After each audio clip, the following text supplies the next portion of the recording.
We had a huge story with Bradley Beal. So Bradley Beal got bought out by the Phoenix Suns, and we're going to get into that right now. So Bradley Beal and the Suns reportedly had a heated contract buyout as the Suns wanted more. So as you all know, Bradley Beal got bought out by the Phoenix Suns, and he got bought out by a crazy amount. So anytime a player gets bought out by a team, bro, especially in the NBA, because the contracts are so large, it looks insane. Like the cap hit that these teams are willing to take to be able to get rid of a player, especially one like Bradley Beal, where truth be told, they shouldn't have, had a contract that big for this guy in the first place. I don't know what the hell they were doing, bro. But these NBA players at this point, man, they're just getting these contracts and just straight to the bank, man. Just straight cha-ching, man. So the Phoenix Suns and Bradley Beal went their separate ways this offseason, but reportedly not before there were some heated discussions surrounding his eventual buyout. So Shams reported on Wednesday that Beal and Phoenix agreed to a contract buyout that allowed him to join the Los Angeles Clippers on a 2-year, $11 million deal. So Bradley Beal is now a Clipper, signed a 2-year, $11 million deal. So there's a super team friendly deal for the Clippers, gives them some extra depth with Bradley Beal and allows them to be able to work around and sign some other players as well too. So that's pretty solid on their behalf. I think the Clippers had a pretty solid offseason as well. I'm not gonna lie. Even James Harden took a little bit of a pay cut with his extension just to be able to get other players as well. I think they were saying that one of the reasons they were able to get Bradley Beal was because James Harden actually took a pay cut. So that's pretty solid as well too. So Brian Windhorst explained that the buyout could only work if Beal left at least $13.9 million on the table, because a maximum of 15% of the salary cap can be allocated for bought out players. So the Suns hoped he would leave more, which led to heated talks before the guard left the least amount possible to make the waiver work to the penny. So this guy literally said, I'm gonna leave as little money on the table as possible to allow you to do the shit. Fuck y'all. That's essentially what he said. This guy did not care at all. This guy, yeah, bro. This guy did not care at all. He left the least amount of money on the table. That's how you know you're leaving bitter, bro. That's like an ex, you getting divorced and your ex is, milking you dry for everything to the last penny, every last penny, man. Which, the thing about these teams is that these teams are always going to make money. They're always going to be rich. So if you're a player, man, for you to give up money on the table, like, especially if you and the GM or the owners have been butting heads, man, why would I let you have that extra money, man? Why would I make your situation better? But that's pretty much what Beal was on. So agent Mark Barlson said there were some intense conversations. Windhorst explained Beal's departure was not out of nowhere for the Suns. Beal met with his agent during the offseason and decided that he needed to move on from Phoenix if the opportunity presented itself. What's more, the team acquiring Jalen Green in the Kevin Durant trade left his role further undefined if he remained for the 2025-2026 campaign. The Suns gave him permission to speak to other teams about joining them after a possible buyout, and the Clippers became a realistic destination after they traded wing scorer Norman Powell to the Miami Heat. That's why it's smart to have a no trade clause. 2 reasons: if you're getting paid, regardless if they want to release you and if they want to get traded, look at where you want to go. Yeah, I mean, we're at the point now in the NBA where no trade clauses aren't really a thing that we're seeing in a lot of NBA contracts anymore. SKTV. I mean, right now there's I think only 2 players in the NBA who have no trade contracts, no trade clause, if I'm not mistaken. Let me double check that just to make sure. Let me see right here. So yeah, so there's only 2 players right now in the NBA who have no trade contracts. One is LeBron James, and the other one is Damian Lillard. And that Damian Lillard thing is only recently from him signing with the Portland Trailblazers, the team that he went back to, obviously his team that he started with. So yeah, the no trade clauses are, I'm not gonna say they're a thing of the past, but no trade clauses are becoming a lot less common in today's NBA. And it makes sense why too. Like, these players are getting paid so much money that like the teams have to have some sort of power, right? Like, NBA is a league where the power is always in the players' hands at this point. And players, if they want to demand a trade at any time, and players get traded all the time. So it's honestly one of the reasons why it's not as common as you're seeing before, is because players just want to be able to have the power to be able to go wherever they want to go. If they want to ask for a trade, or if their things aren't working out well in their in the current team that they're on, players want to have the power to be able to dip. So a lot of no trade contracts, like no trade clauses, are just not really a thing anymore. It's really only top level players that can even ask for no trade clauses at this point, and even then, a lot of them don't do it. So I mean, that's why you saw Luka getting traded last year, that huge trade that happened that just blew everybody's mind. But yeah, no trade clauses are becoming a lot less common in NBA contracts than they were before. But shout out to you, SKTV, man. I appreciate you, you know what I mean, being in the chat and all that stuff like that. So Bradley Beal gave up almost $14 million to buy out of the Phoenix Suns and join the Los Angeles Clippers. 2 years, $11 million.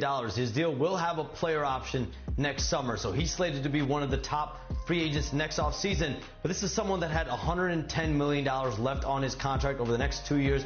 Obviously, did not work out in Phoenix. It was a failed 2-year experiment with Bradley Beal, Kevin Durant, and Devin Booker.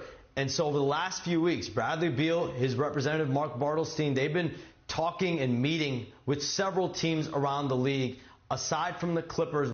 So this man gave up $13.9 million in the buyout, and that's like the very close to the least amount that he wanted to give up. So he essentially penny pinched them down to the max amount that he's willing to give up in his contract. But he's still going to get paid too. Like he still had $100 million left on his contract. So he's still going to get paid that portion by the Phoenix Suns. Because NBA contracts are fully guaranteed. So even though they bought him out the amount, that cap amount for this specific season or the next season, they still have to pay him that full amount that they owed him in that contract that he signed, which is a huge amount of money. Yeah, so they took that cap hit, $19.4 million that will stay on the Phoenix Suns books for the next 5 years, but they still owe him $97 million. $97 million. So, and this is one of those things where you can tell that the Suns are like not a greatly managed team, because they had KD, they traded him. They had Mike Budenholzer, the coach they signed, I believe it was last year that they signed as a new coach. They fired him, but they signed him to a $50 million contract as well. So they still owe him $50 million. So they owe him $50 million. They have to pay Bradley Beal $97 million, which they will still probably spread over the next 5 years. So they're just trying to rebuild with the trades that they have now. They got rid of they re-signed Devin Booker to a contract extension. I feel like Devin Booker is going to be a lifelong Sun. I don't think he's ever going to change teams. I think he's pretty loyal to the Suns organization, and he has a good relationship with the GM and the owners. So I think Devin Booker will most likely be a Sun for life. But they got rid of Bradley Beal now. They got rid of Kevin Durant, and now they got some new young blood in there with Jalen Green, who they got in the trade. So I don't know. I personally don't think that the Suns are the greatest run organization. I mean, you just hired a new coach who you just fired, and now you got to find a new coach. You still have to pay him $50 million. You still have to pay Bradley Beal $97 million. So it's just a little bit of a mess all over. But shout out to the Suns, man. But we did see Kevin Durant after this report came out. He reacted to this on social media. So it says NBA star Kevin Durant reacts to Bradley Beal's viral post after the Suns exit. Kevin Durant commented on his former Phoenix Suns teammates' post. So this is what Kevin Durant said. So Bradley Beal posted this after the buyout. You know, him and some Phoenix Suns gear, a couple pictures, and he just said, simple, peace sign, man. He said, I'm out. Good look, bro. Shout out to SKTV. Good look, bro. Appreciate it, man. Appreciate that game. He said one person who reacted to the post was Kevin Durant, who spent his last 2 seasons with Beal on the Suns. His comment had 7,000 likes in 2 hours, and it was just a simple smiley face or laughing emoji. So that is the end of the KD Bradley Beal era in Phoenix. And I must say, man, this era was just a resounding failure, if you ask me, man. The Suns, I believe, made it to the playoffs once with Bradley Beal and Kevin Durant. They were never successful. I believe they got knocked off in the first round. And they had the same issues that they always have when they trade for Kevin Durant, is that the team had no depth. I think the days in the NBA of just being able to trade for a bunch of different all-stars and putting them on a team are long gone. You cannot do that anymore. And I think that's what the Phoenix Suns tried to do. They thought that with Devin Booker, Kevin Durant, and with Bradley Beal, they'd be able to have enough firepower just to be able to blow teams out offensively. And I don't think that works anymore in today's NBA. Teams are able to adapt defensively. And once these guys do have to get rest on the bench, and you have to put, your backups in there or your bench players in there, and there's not enough depth defensively, those teams are lacking and they're going to get blown out. And we saw what happened with the Suns. I mean, the Suns were just an I team. They weren't necessarily good or bad the entire time that they were there. It was just Bradley Beal had his injury issues as well too.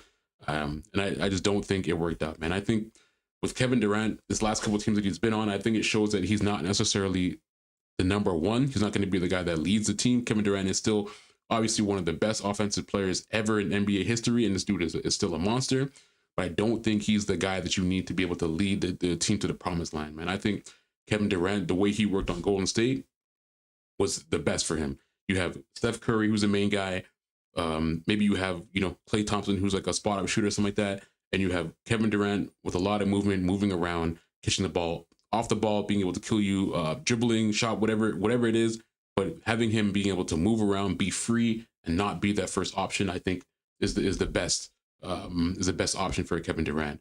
Because honestly, since Kevin Durant has left the Golden State Warriors, he has not found any success, and he has not been anywhere close to the NBA Finals since he's left the Golden State Warriors. After he left the Golden State Warriors, he went to the Brooklyn Nets. We already know how that went. That was a disaster.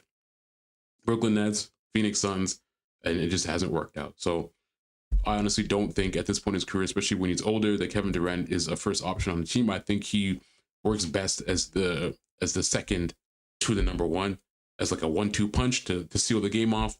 And I think you still need to have a team with a lot of depth to be able to win in this modern day NBA. Like you look at a team like OKC, or even off the bench, or the Indiana Pacers this season as well too. You still have your main guys, but you also have your bench with a lot of depth, be able to shoot, defend, and keep the games competitive without just having 3 all-stars just to take the game over. Like in this modern NBA, that does not work anymore.